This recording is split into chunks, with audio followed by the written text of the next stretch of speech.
Assalamualaikum warahmatullahi wabarakatuh. Perkenalkan, nama saya Fatun Febrianti, NIM 2022 A1H048. Di sini saya akan menyampaikan 3 materi. Yang pertama tentang HAM, yang kedua tentang negara, dan yang ketiga tentang Pancasila. Untuk memenuhi tugas UAS saya, mata kuliah PKN. Langsung saja di sini saya akan menyampaikan materi pertama, yaitu tentang HAM. HAM atau Hak Asasi Manusia adalah sebuah konsep hukum dan normatif yang menyatakan bahwa manusia memiliki hak yang melekat pada dirinya karena ia adalah seorang manusia. Hak asasi manusia berlaku kapan saja, di mana saja, dan kepada siapa saja, sehingga sifatnya universal. Selanjutnya, tujuan hak asasi manusia. Hak asasi manusia memiliki beberapa tujuan. Beberapa di antaranya sebagai berikut. 1. Melindungi individu dari kesewenang-wenangan yang dilakukan oleh pihak manapun. 2. Menumbuhkan semangat saling menghargai antar manusia. Dan yang ketiga adalah memberi batasan yang jelas agar hak-hak orang lain tidak dilanggar. Selanjutnya, fungsi hak asasi manusia. Fungsi hak asasi manusia yaitu agar setiap individu dapat merasa aman dan terjamin hak-haknya sebagai manusia yang bebas dan merdeka. Oleh karena itu, untuk menegakkan nilai-nilai hak asasi manusia dibentuklah berbagai lembaga atau organisasi yang menjaga dan menegakkan stabilitas HAM. Di Indonesia, terdapat salah satu lembaga yang menangani penegakan HAM, yaitu Komisi Hak Asasi Manusia dan Komnas Hak Asasi Manusia. Adapun fungsi Komnas HAM yaitu sebagai berikut. 1. Perumusan, penetapan dan pelaksanaan kebijakan di bidang hukum dan HAM. 2. Pengawasan di lingkungan Kementerian Hukum dan HAM. 3. Pengelolaan barang milik atau kekayaan negara yang menjadi tanggung jawab HAM. 4. Pelaksanaan bimbingan teknis dan supervisi atas pelaksanaan urusan Kementerian Hukum dan Hak Asasi Manusia di daerah. Kelima, pelaksanaan kegiatan teknis berskala nasional. Dan yang terakhir atau yang keenam adalah pelaksanaan kegiatan teknis dari pusat hingga daerah. Nah, itulah tujuan dan fungsi hak asasi manusia. Perlu diketahui bahwa hak asasi manusia tidak hanya menjadi tanggung jawab pemerintah atau lembaga terkait, melainkan juga menjadi tanggung jawab kita sebagai sesama manusia. Selanjutnya, jenis-jenis HAM. Perlu diketahui, HAM sendiri terdiri dari 6 macam, yakni hak asasi politik, hukum, pribadi, peradilan, sosial budaya, dan ekonomi. Penting memahami macam-macam HAM tersebut. Berikut ini penjelasan tentang macam-macam hak asasi manusia atau yang disingkat HAM yang perlu diketahui seperti 1. Hak asasi pribadi. Hak asasi pribadi adalah hak yang meliputi kebebasan menyatakan pendapat, kebebasan memeluk agama, kebebasan bergerak, kebebasan untuk aktif setiap organisasi atau perkumpulan, dan sebagainya. Sebagai contoh, 1. Hak kebebasan untuk bergerak, berpergian, dan berpindah-pindah tempat. 2. Hak kebebasan mengeluarkan atau menyatakan pendapat. Ketiga, hak kebebasan memilih dan aktif di organisasi atau perkumpulan. Dan yang keempat, hak kebebasan untuk memilih, memeluk, dan menjalankan agama dan kepercayaan yang diyakini masing-masing. Kedua, hak asasi politik. Hak asasi politik adalah hak ikut serta dalam pemerintahan, yakni hak untuk dipilih, memilih dalam suatu pemilu, dan hak untuk mendirikan parpol, dan sebagainya. Sebagai contoh, 1. Hak untuk memilih dan dipilih dalam suatu pemilihan. 2. Hak ikut serta dalam kegiatan pemerintahan. 3. Hak membuat dan mendirikan parpol atau partai politik dan organisasi politik lainnya. 4. Hak untuk membuat dan mengajukan suatu usulan petisi. Ketiga, hak asasi hukum. Hak asasi hukum adalah hak untuk mendapatkan perlakuan yang sama dalam hukum dan pemerintahan. Sebagai contoh, 1. Hak mendapatkan perlakuan yang sama dalam hukum dan pemerintah. 2. hak untuk menjadi pegawai negeri sipil atau PNS. Ketiga, hak mendapat layanan dan perlindungan hukum. 4. Hak asasi ekonomi.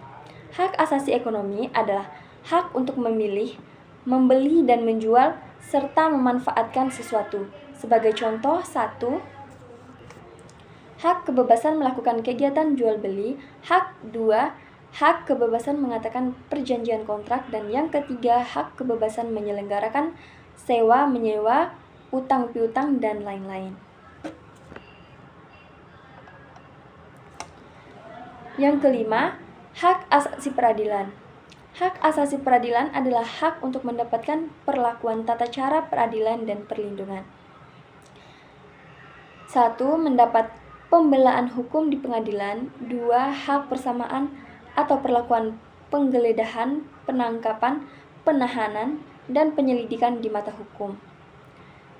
6. Hak asasi sosial dan budaya.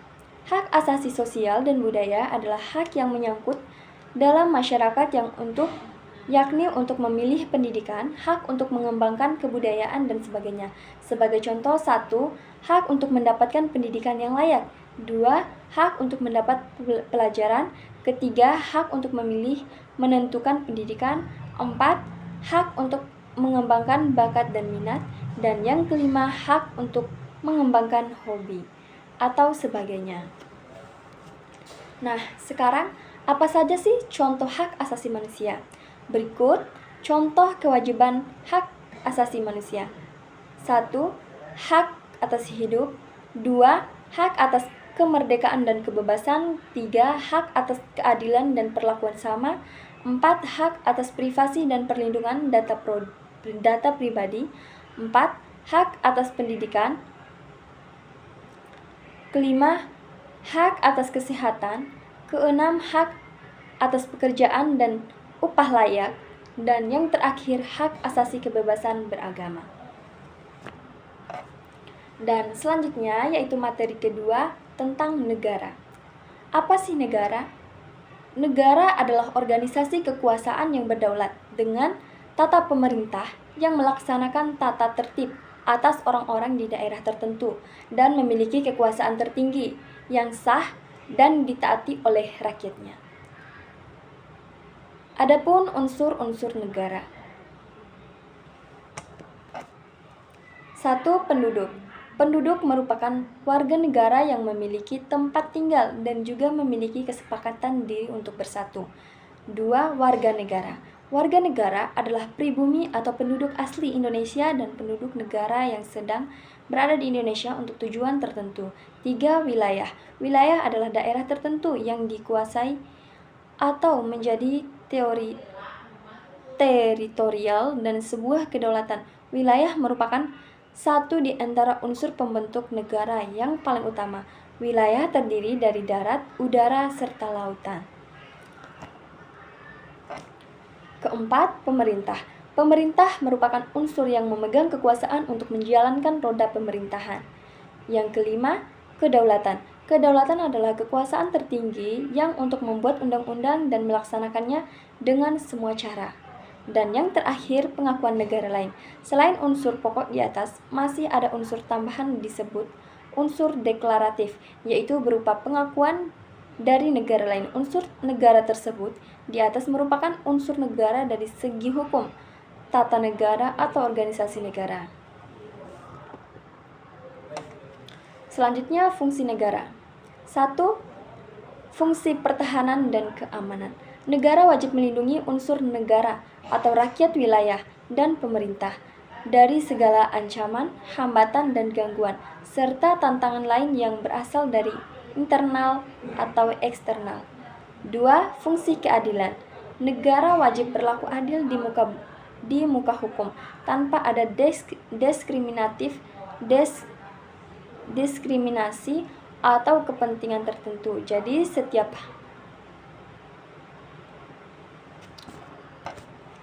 2. Fungsi keadilan.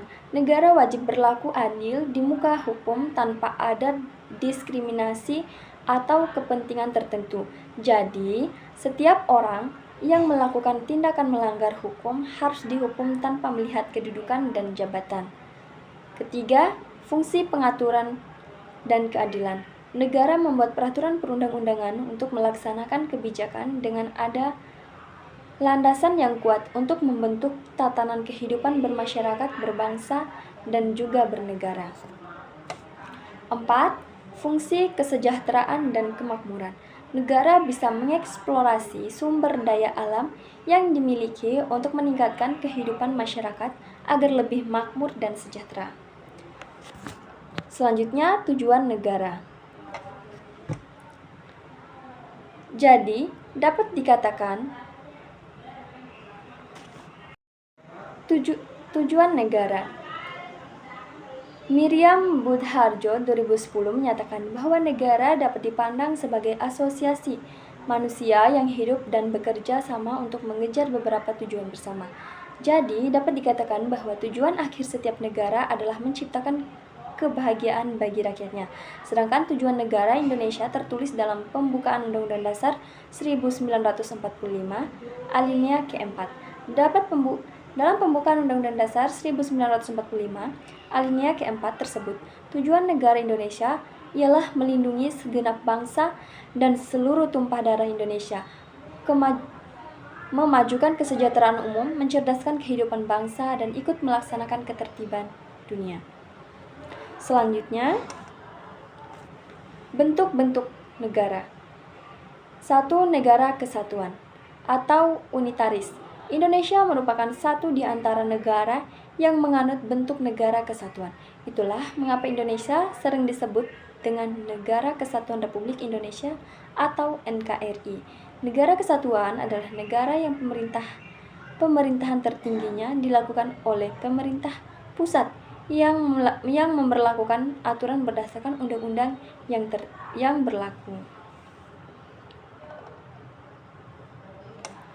Pemerintahan pusat diberi hak melimpahkan kekuasaan kepada daerah-daerah yang tingkatnya lebih kecil. Pemerintah bisa memberikan hak ekonomi daerah kepada daerah di bawahnya untuk dapat menjalankan aturan sendiri. Namun, hal tersebut harus tetap berdasarkan aturan dan keputusan dari pusat. 2. Negara serikat. Bentuk negara federasi cocok digunakan negara yang memiliki kawasan yang sangat luas. Dengan begitu, negara tersebut dapat melaksanakan semua pemerintahannya dengan menyeluruh dengan baik. Kedaulatan negara tersebut tetap dimiliki oleh pemerintah federal yang berada di pusat. Namun, negara-negara bagian lain di dalamnya juga memiliki kekuasaan yang besar untuk mengatur rakyatnya sendiri.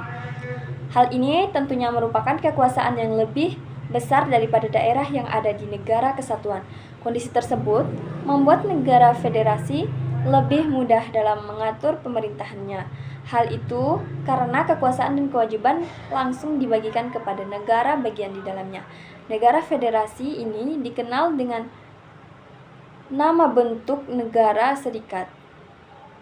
Satu di antara contoh untuk negara federasi adalah Amerika Serikat.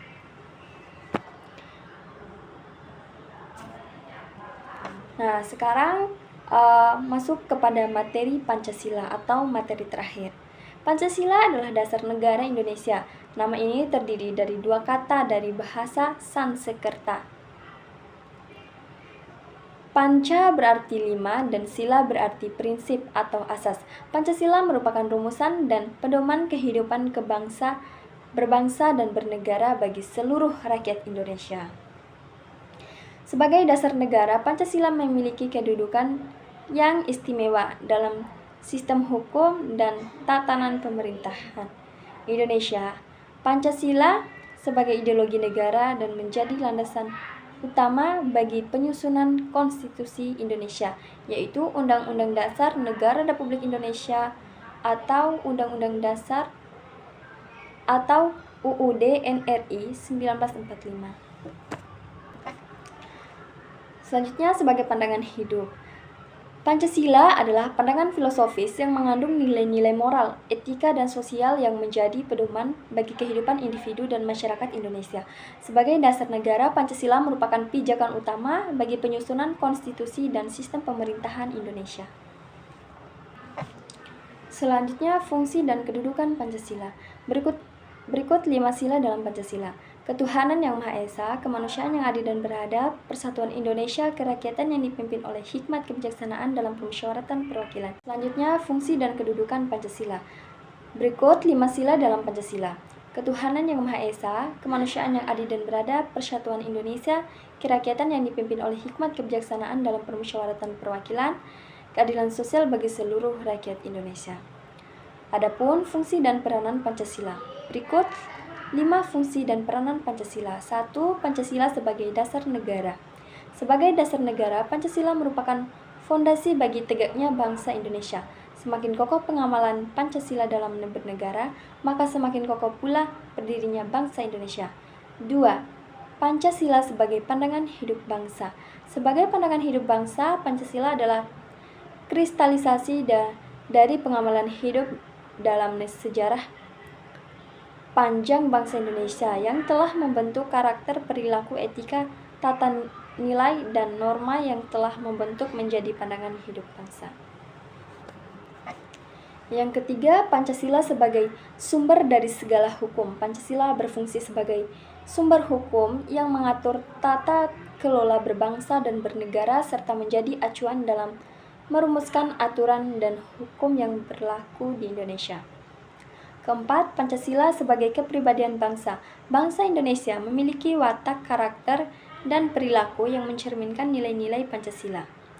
Watak dan karakter ini membentuk kepribadian bangsa Indonesia yang membedakannya dengan kepribadian bangsa-bangsa lain. 5. Pancasila sebagai cita-cita dan tujuan bangsa.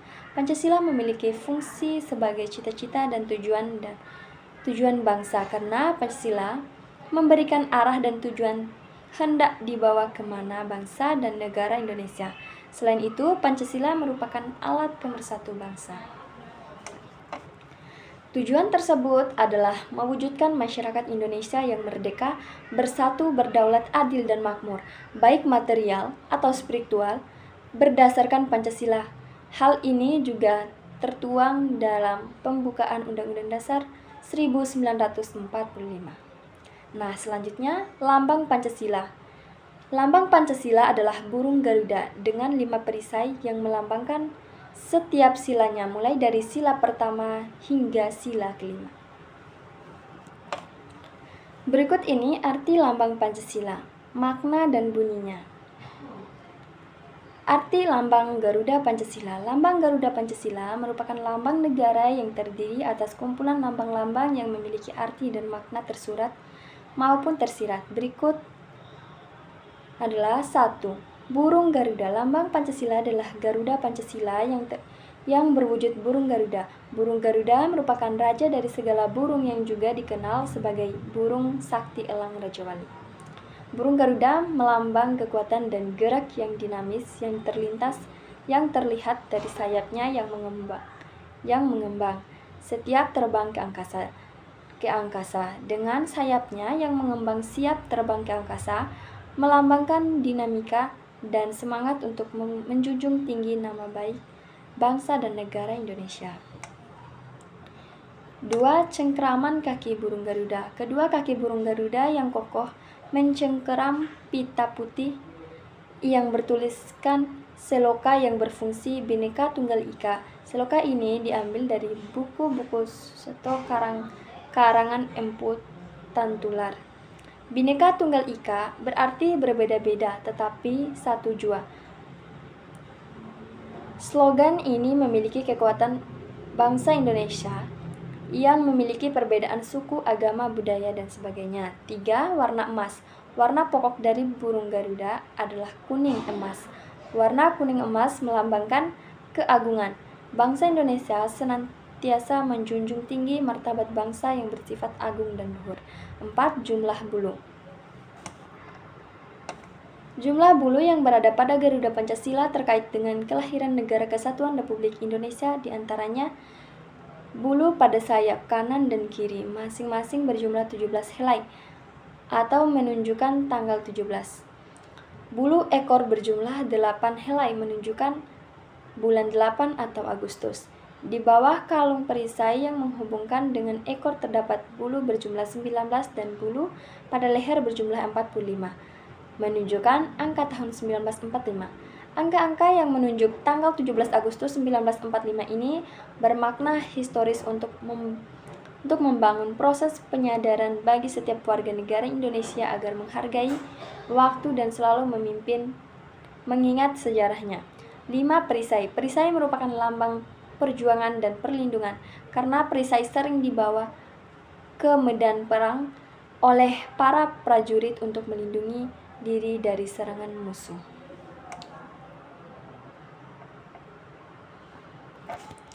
Garis melintang yang membagi perisai menjadi ruang atas di bawah melambangkan garis khatulistiwa yang memang membela kepulauan Indonesia.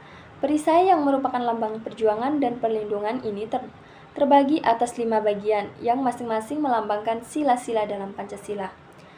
Arti lambang Pancasila. Arti lambang sila ke-1. Bunyi sila pertama, ketuhanan yang Maha Esa. Bintang menjadi simbol sila pertama yang menggambarkan sebuah cahaya, seperti cahaya kerohanian yang berasal dari Tuhan kepada setiap manusia. Di bagian bintang terdapat latar berwarna hitam. Latar tersebut melambangkan warna alam yang asli yang memiliki Tuhan. Bukanlah sekadar rekaan manusia, tetapi sumber dari segalanya dan telah ada sebelum segala sesuatu di dunia ada. 2. Arti lambang sila kedua. Bunyi sila kedua, kemanusiaan yang adil dan beradab. Rantai pada simbol sila kedua terdiri atas mata rantai yang berbentuk segi 4 dan lingkaran yang saling berkaitan membentuk lingkaran. Keterkaitan itu memiliki makna bahwa bangsa Indonesia saling terkait, saling bahu-membahu, dan saling membutuhkan. Arti lambang sila ketiga. Bunyi sila ketiga, Persatuan Indonesia. Pohon beringin merupakan pohon besar yang bisa digunakan oleh banyak orang sebagai tempat berteduh di bawahnya. Hal tersebut dikorelasikan sebagai negara Indonesia di mana semua rakyat Indonesia dapat berteduh di bawah naungan negara Indonesia. Tak hanya itu saja, pohon beringin memiliki sulur dan akar yang menjalar ke segala arah. Hal ini dikorelasikan dengan keragaman suku bangsa yang menyatu di bawah nama Indonesia. Arti lambang sila keempat. Bunyi sila keempat, kerakyatan yang dipimpin oleh hikmat kebijaksanaan dalam permusyawaratan perwakilan.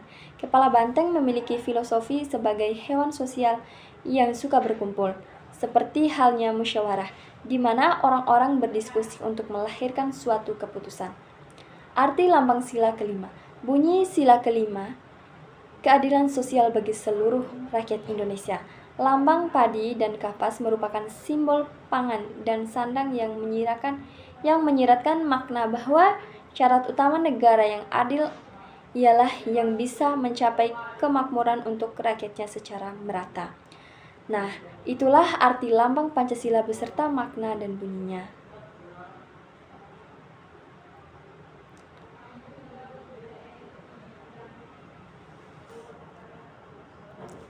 Nah, mungkin itu saja yang bisa saya sampaikan. Kurang lebihnya saya mohon maaf. Wabillahi taufiq wal hidayah. Wassalamualaikum warahmatullahi wabarakatuh. Mungkin itu saja yang bisa saya sampaikan. Lebih kurangnya saya mohon maaf. Wabillahi taufiq wal hidayah. Wassalamualaikum warahmatullahi wabarakatuh.